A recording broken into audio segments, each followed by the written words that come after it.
ইফতারির সময় মানুষ এমন কিছু ভুল করে যে ভুলগুলোর জন্য মানুষের রোজার বরকত নষ্ট হয়ে যায়, রোজার ফজিলত নষ্ট হয়ে যায়, রোজার মাহাত্ম্য, রোজার সিগনিফিকেন্স আমরা হারিয়ে ফেলি। আমি রিসার্চ করে পেয়েছি, মানুষ যখন ইফতারি করে 5টা ভুল এমন করে যে ভুলের জন্য মানুষের রোজার ফজিলত, সওয়াব, মাহাত্ম্য, সিগনিফিকেন্স নষ্ট হয়ে যায়। আমরা 5টা শুনবো যাতে করে আমাদের কারো এই ভুল না হয়। রাজি আছেন তো সবাই ইনশাআল্লাহ?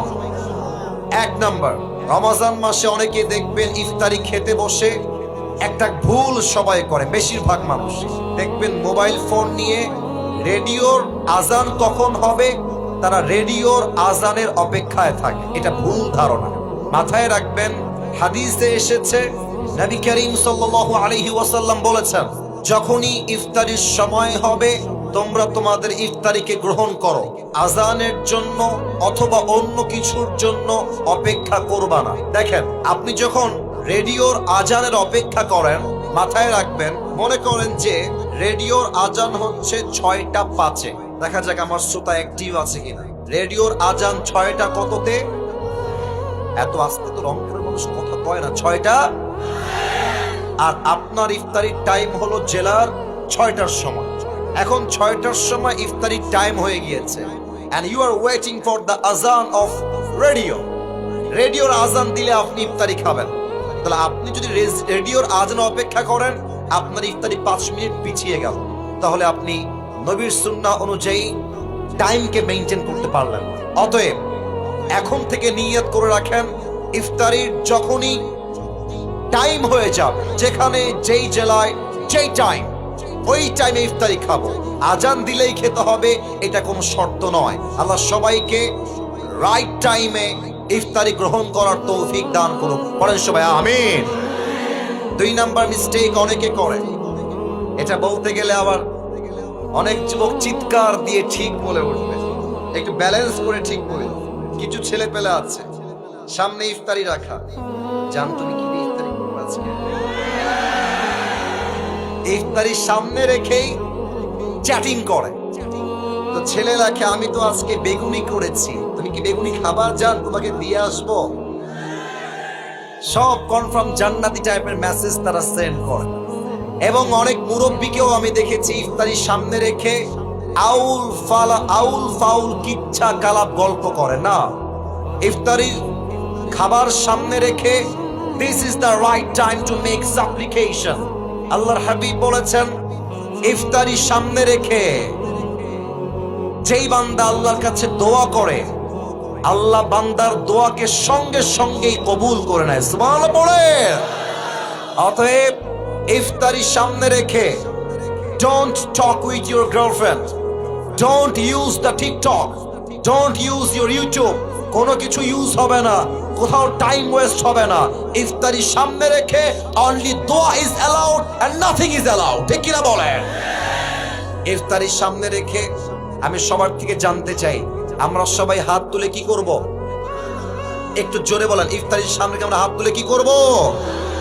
2 নাম্বার শেষ। 3 নাম্বার, অনেকেই ইফতারি খাওয়ার সময় মনে আমাদের জোশ উঠে যায়, খেতে পেট এমন লোড হয়ে যায়, মাগরিব পরে একটা ঘুম দেয়, তারপরের দিন সাহরি খাওয়া মিস হয়ে যায়।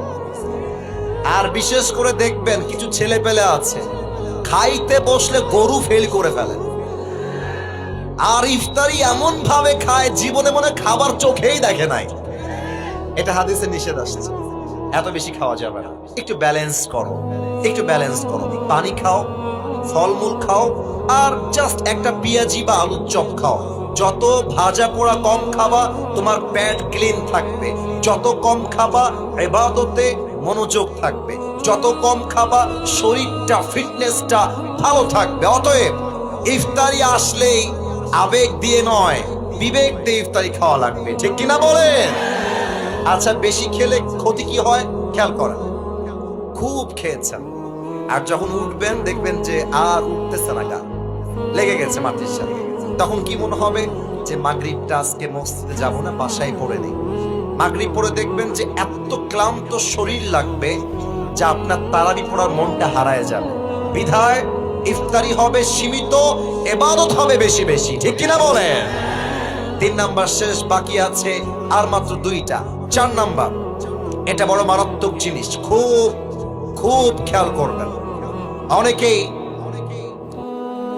এই যে আওয়াজ হবে না, ভলান্টিয়ার্স তোমরা আওয়াজ করলে আমরা যাব কোথায়? আওয়াজ নাই, সবাই একটা তাকবীর দেন, নারায়ে তাকবীর। আচ্ছা, আমার কথা কি বোঝা যায়? আমার কথা বুঝতে বা ভাষা বুঝতে কোনো সমস্যা আপনাদের হচ্ছে না তো? আচ্ছা, 4 নাম্বারটা খুব খেয়াল করবেন। এই মিস্টেকটা আমরা অনেকেই করে থাকি।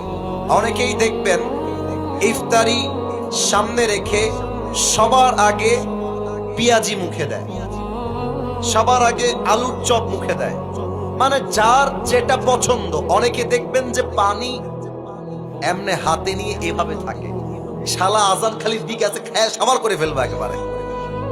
আজান দেওয়ার সাথে সাথে পানি এমন খাওয়া খায়, অন্য কোনো কিছু আর খাইতে পারে না। না, এটা নিয়ম না। ইফতারের নিয়ম হচ্ছে, সুন্নাহ নিয়ম হচ্ছে, প্রথম খাবারটাই হবে খেজুর দিয়ে। সুবহানাল্লাহ পড়বেন না আপনারা সবাই?